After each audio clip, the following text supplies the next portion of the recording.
Hello student, SKM study point में आपका स्वागत है। आज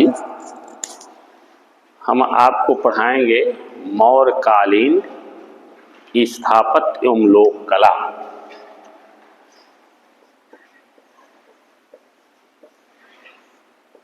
मौर्यकालीन स्थापत्य एवं लोक कला।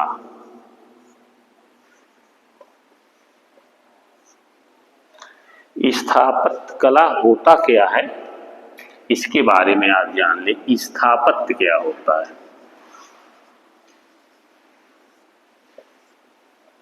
स्थापत्य कला ऐसी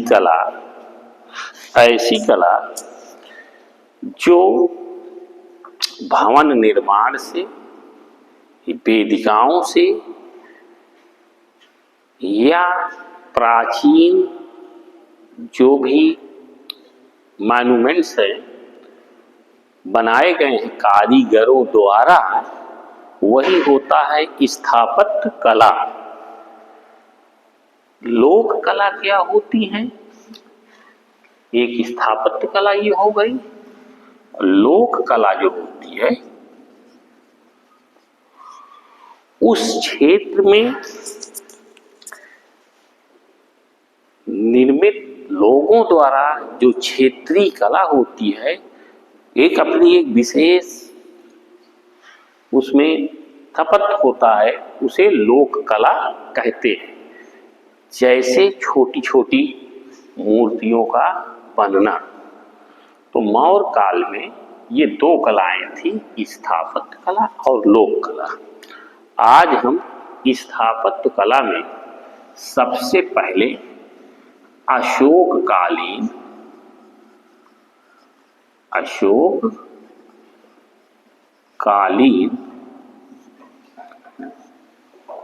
स्थापत्य का अध्ययन करेंगे, जिसमें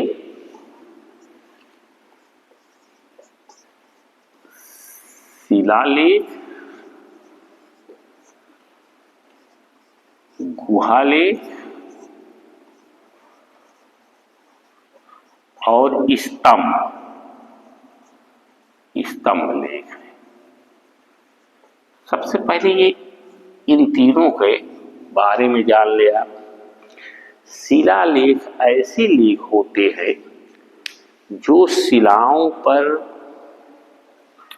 लिखे गए अशोककालीन ऐसी भाषा जिसका अध्ययन किया गया, और उन लेखों में ब्राह्मी खरोष्ठिया रामायिक जो लेख है उस लेख के बारे में।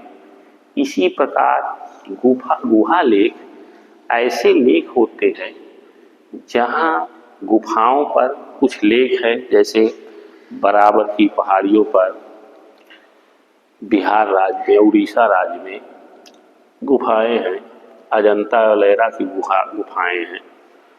स्तंभ ऐसे जो पत्थर के खड़े एक खंभे होते हैं बेलनाकार, वो एकास्मत पत्थर के बने थे, और उनके शीर्ष पर जो पशु आकृतियां हैं वो सबसे ज्यादा उसकी वो है, वो पशु आकृति स्तंभ लेख में वो लोक कला में आता है। इसके बारे में आप वो कर लें। ये मौर्यकालीन और हड़प्पा कालीन के बीच लगभग 1500 वर्षों का अंतर था। 1500 वर्षों का अंतर मौर्य कला और हड़प्पा सभ्यता के बीच में था। स्थापत्य कला में दूसरा आता है राजप्रासाद।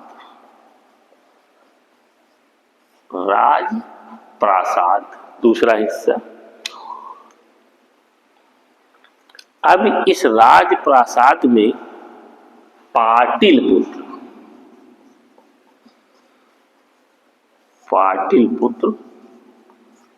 अर्थात पटना शहर या पाटलिपुत्र के बारे में मेगस्थनीज के इंडिका में, मेगस्थनीज के इंडिका में जानकारी सबसे अधिक मिलती है। ये गंगा और सोन, गंगा और सोन नदियों के मध्य पाटलिपुत्र की स्थित था। यहाँ के राजप्रसाद को मेगस्थनीज अपने इंडिका में बताता है कि यह राजप्रसाद सूसा और एकबतना के राजदेश से भी मतलब प्रासाद से भी बड़ा था और पहले इसमें सुरक्षा की दृष्टि से लकड़ी की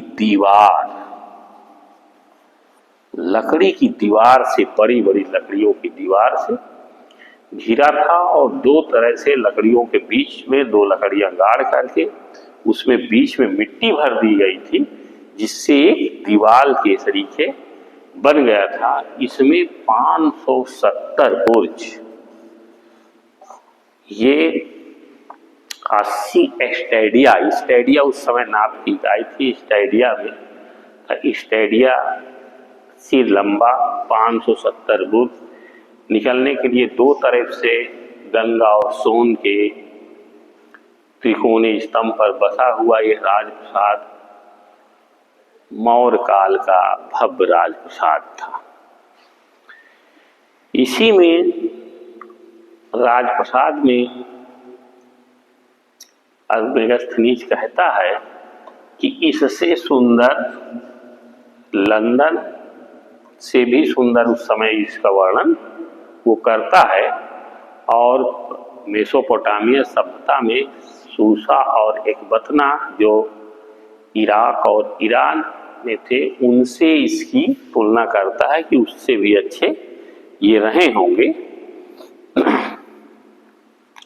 फिर है वास्तुविद, राजप्रसाद के बाद वास्तुविद।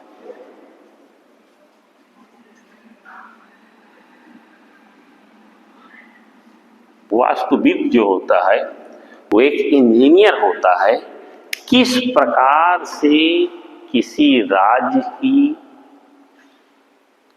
व्यवस्था या उसका वो किया जाए, बसाया जाए, जहां पर अच्छे से उस राज्य का व्यवस्था हो सके। क्योंकि उस काल में पानी यानी नदियां ही आवागमन का साधन थी, इसलिए बड़े बड़े शहर नदियों के किनारे ही बसाए जाते थे। उसका सबसे बड़ा बेनिफिट ये मिलता था कि नदी के किनारे होने से आवागमन में सुगमता थी। आधुनिक एरोप्लेन या हवाई जहाज या ट्रेन जैसी व्यवस्था नहीं थी।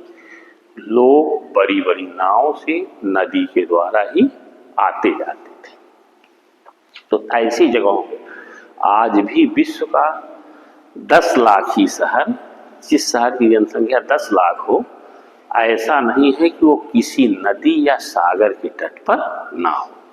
क्योंकि गंगा और सोन दो बड़ी नदियां थी, आज भी है। उसी के तट पर ये राजप्रसाद मौर्य वंश जो था उसमें बसाया गया था। पटना राजप्रसाद या पाटलिपुत्र राजप्रसाद की व्यवस्था मेगस्थनीज की इंडिका में मिलता है।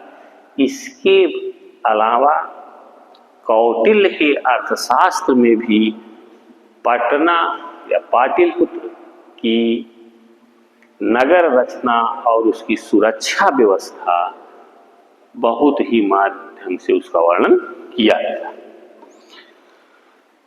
अब देखते हैं कारीगरी, वास्तुकला के अंतर्गत कारीगरी में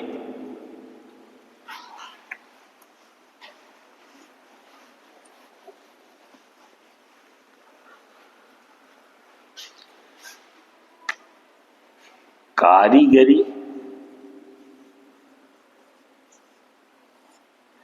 जिस प्रकार से राजप्रसाद को बनाने में कारीगरियों का यानी एक ऐसे वर्ग का विकास जो अपने तक्षण कला और प्रस्तर कला दोनों के लिए जाने जाते हैं, क्योंकि पाटलिपुत्र की जो स्थापत्य कला थी उसमें उस समय लकड़ी की प्रचुरता के कारण लकड़ी का राजमहल का निर्माण हुआ और उन्हीं लकड़ियों के बीच में मिट्टी भर करके उस दीवारों को मजबूत किया गया।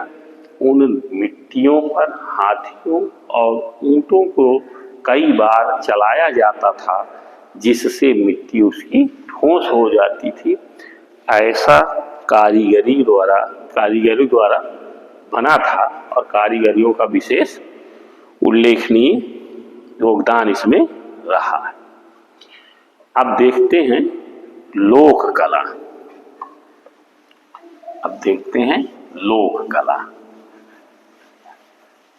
लोक कला के अंतर्गत यक्ष यक्षिणी मूर्तियां, यक्ष यक्षिणी मूर्तियां ये लोक कला का सबसे अच्छे से दीदार चामर ग्राहिणी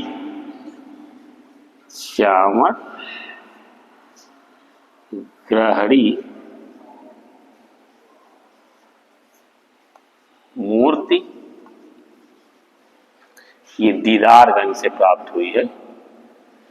दीदारगंज पटना में है। दीदारगंज चामर ग्राहिणी प्रतिमा और पशु आकृतियां स्तंभों पर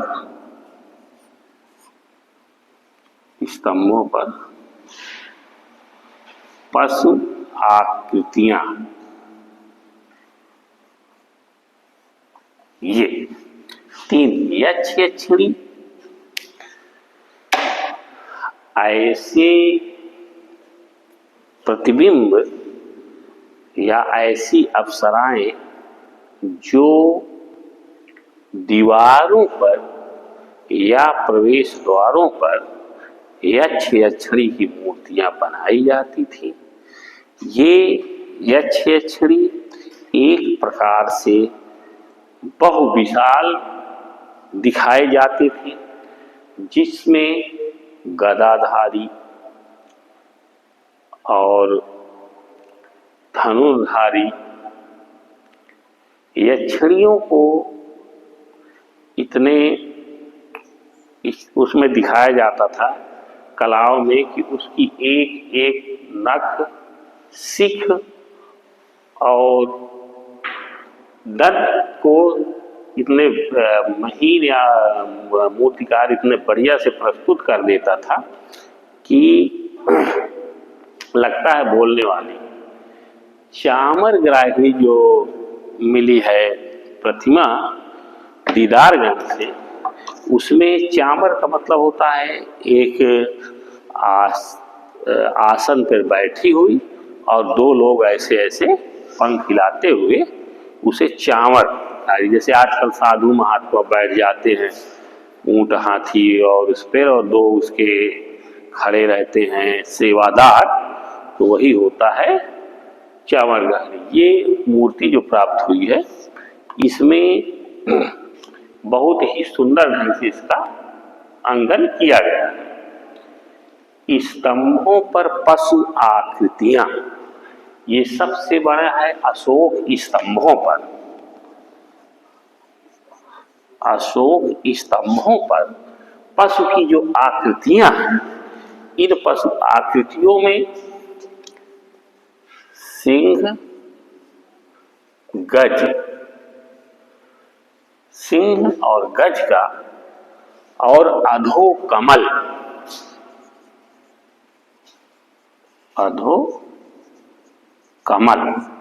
इसका जो वो किया है, वो दिखता है।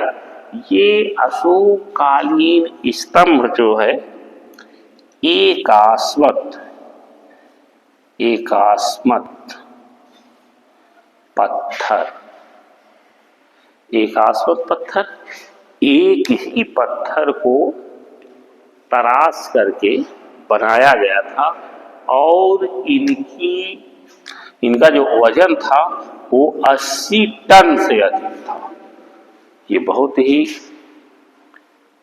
गौर का विषय है कि 80 टन का कोई प्रस्तर उस समय तकनीक से एक स्थान से दूसरे स्थान कैसे ले जाया जाता रहा होगा, ये सबसे बड़ी वो है। लेकिन अब इस प्रस्तर को कैसे, जब उसमें खुदाई से पता हुआ कि जैसे ये नीचे से ऊपर की ओर थोड़ा पतले होते चले गए हैं और यहाँ पर इसके बीच में थोड़ा सा ये ऊंचा रहा और नीचे भी उतना ही बड़ा रहा, तो इसको क्या हुआ, नीचे बेलन का ये कार्य करता रहा होगा और ढनगा करके बहुत दूर तक ले जाया गया होगा, या नदी के माध्यम से नाव द्वारा।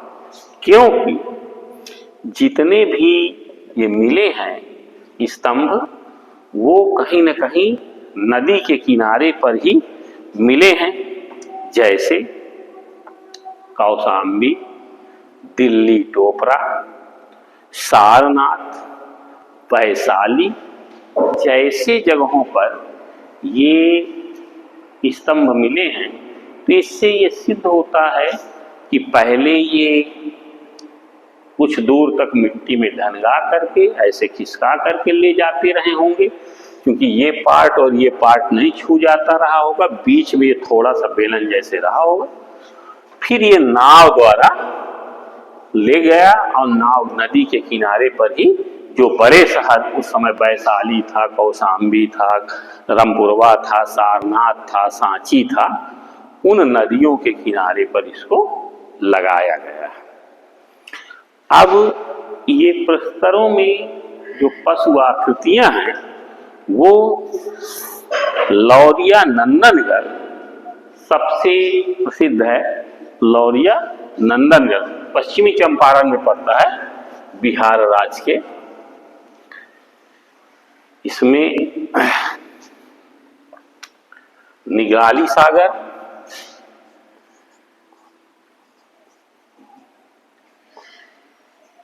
निगली सागर, लौरिया नंदनगढ़,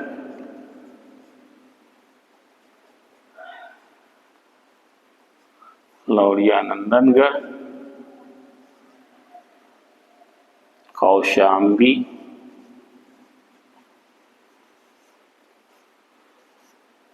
रामपुरवा, वैशाली, सांची, सारनाथ, दिल्ली टोपरा,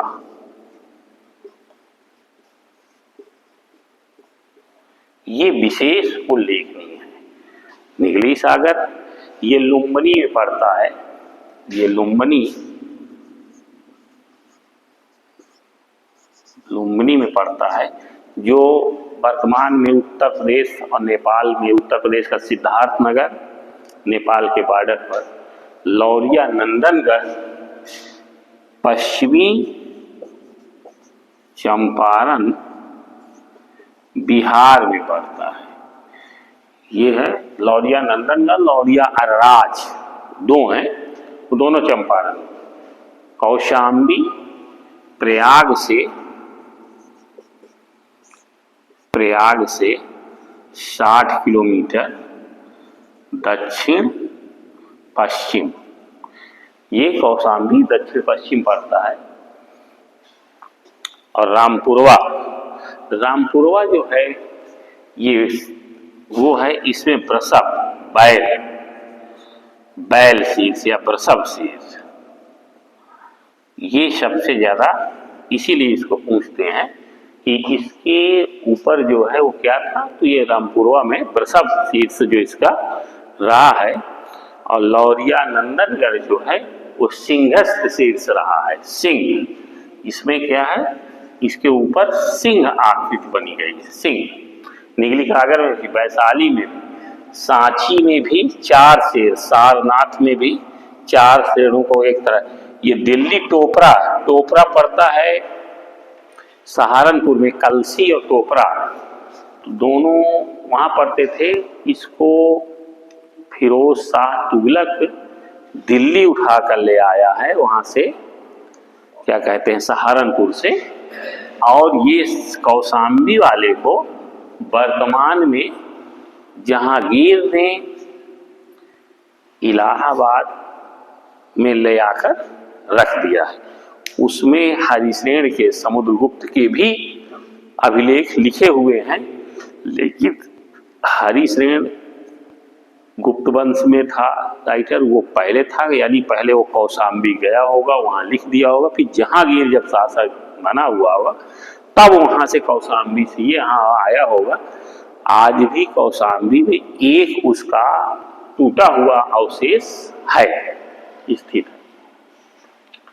सांची, सारनाथ, भरहुत, कार्ली, ये जो हैं विशेष रूप से इसलिए जाने जाते हैं कला के क्षेत्र में, ये स्तूप है। स्तूप वो होता है एक राख का ढेर या थूहा।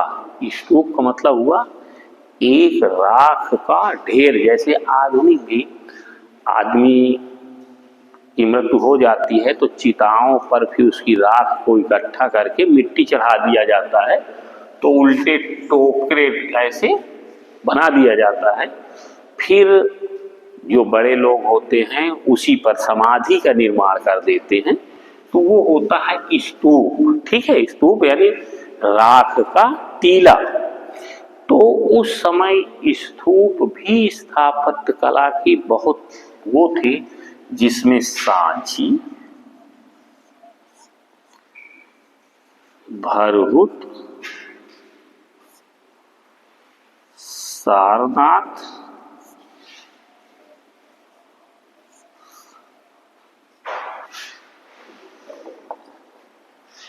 ये 3 बहुत ही प्रसिद्ध है। सांची, भरहुत, सारनाथ। सांची गौतम बुद्ध के जीवन से कभी संबंध नहीं रखा है। जब अंतिम समय आया तो उनका प्रिय शिष्य जमाली पूछता है कि आपके मरने के बाद क्या होगा, तो उन्होंने कहा कि मेरे मरने के बाद मेरे अवशेषों को उन 4 भारत के रास्तों पर ऐसे निर्माण करना जो उत्तर दक्षिण और पूरब पश्चिम के गलियारे पे मिलते हो, वहां पर एक एक स्तूप का निर्माण करवा देना, जिससे लोग आएंगे। तो सांची वर्तमान में मध्य प्रदेश में रायसेन जिला, विदिशा, पहले विदिशा जिला में पड़ता था, अब रायसेन जिले में है। विदिशा से 15 किलोमीटर आगे चलने पर भोपाल रेलवे लाइन से दाएं बाएं जाते हुए बाएं साइड पे पड़ता है। ये स्तूप में समय समय पर अलग अलग राजाओं ने, अशोककालीन ये है, उसके बाद पहले ये ईंटों का निर्मित था, फिर सातवाहनों ने, राजपूतों ने, सातवाहनों ने सबसे ज्यादा इसको क्या किया, पत्थर से निर्मित करवा दिया। और आज इसमें सबसे बड़ी विशेषता इस स्तूप की ये है, ये सबसे बड़ा स्तूप है और एक ऐसी ऊंची पहाड़ी पर बसा है बेतवा नदी के तट पर कि किस प्रकार से उस पहाड़ी पर उस समय लोग गए होंगे, भाई घनघोर जंगल है, वहाँ यदि जाते हैं भोपाल और ये जबलपुर रेलवे लाइन पे, तो उसमें दिखता है कि इतने घनघोर, सहसा उस पहाड़ी पर लोगों की नज़र चली जाती है। भारत सरकार ने इसको विश्व धरोहर सूची में भी शामिल कर दिया है। तो इसमें बड़े बड़े पत्थर और उन पत्थरों की चिनाई और रेलिंग की जो खूबियां दिखाई गई हैं, इस कारण से ये सांची का स्तूप बहुत प्रसिद्ध है। भरहुत मध्य प्रदेश के सतना जिले में, मध्य प्रदेश के सतना जिले में, सतना शहर से 30 किलोमीटर दक्षिण में ये भरहुत स्थित है। आज भरहुत पे कोई अवशेष नहीं है, पर जो ये इस स्तूप के अवशेष हैं वो सतना के राम वन संग्रहालय में, सतना के राम वन संग्रहालय में सुरक्षित हैं। और वहीं पर इस पे जो उस काल की रेलिंग और उस क्षेत्र की कला को उस रेलिंग में या वेदिका में, रेलिंग को वेदिका में दिखाया गया है, उसका वर्णन बहुत ही सुंदर ढंग से किया गया है। सारनाथ उत्तर प्रदेश के वाराणसी जिले में स्थित है। यह प्राचीन काल में ऋषिपत्तन मृगदाव के नाम से भी जाना जाता है, जहां गौतम बुद्ध ने अपना पहला उपदेश दिया था। तो यहाँ जो सिंहस्थ शीर्ष है वो भारत का राजकीय चिन्ह यहीं से लिया गया है। यहाँ भी एक बड़ा स्तूप है जिसे धमेख स्तूप कहते हैं। धमेख, धमेख यानी धर्म के लिए। धमेख स्तूप का जो निर्माण हुआ है वो इसी के बगल में एक 4 शेरों की या सिंह जो हैं आपस में पैर सटा, मतलब पीठ सटाकर बैठे हुए हैं, और उनके आलय, सिंहों के जो बाल होते हैं इतने महीन और अच्छे ढंग से प्रस्तुत किए गए हैं। ये चारों दिशाओं में धर्म के प्रचार को बताते हुए कि माने धर्म चाहे दूर दूर तक फैलेगा। और उसके नीचे जो उसमें तीलियां हैं, उन तीलियों को ये देखे 24 घंटे या प्रेरणा इसमें से मिलती रहती है, ऐसा इसमें बताया गया है। अब स्तंभों में जो ये, अच्छा हाँ ठीक हो गया, इसमें ये विशेषता इसकी है। और सबसे बड़ी इस स्तूप के बाद जो स्तंभ है, स्तंभों में मैं बता रहा था ये नीली सागर जो स्तंभ, इनमें चमकीली पालिश, बड़ी चमकीली पालिश की गई है। वह पालिश इस प्रकार से है कि आज तक ऐसे ही खड़े हैं, लेकिन बरसात की वजह से या जिसमें से उसमें काई जैसे कोई वो नहीं लगता है। इतने अच्छे ढंग से उसे बनाया गया था उस काल में। ये बहुत बड़ी स्थापत्य कला की देन है। इसके बाद जो भी इसमें, तो नेक्स्ट क्लास आप लोगों को बताया जाएगा। नेक्स्ट क्लास अगले कल होगी।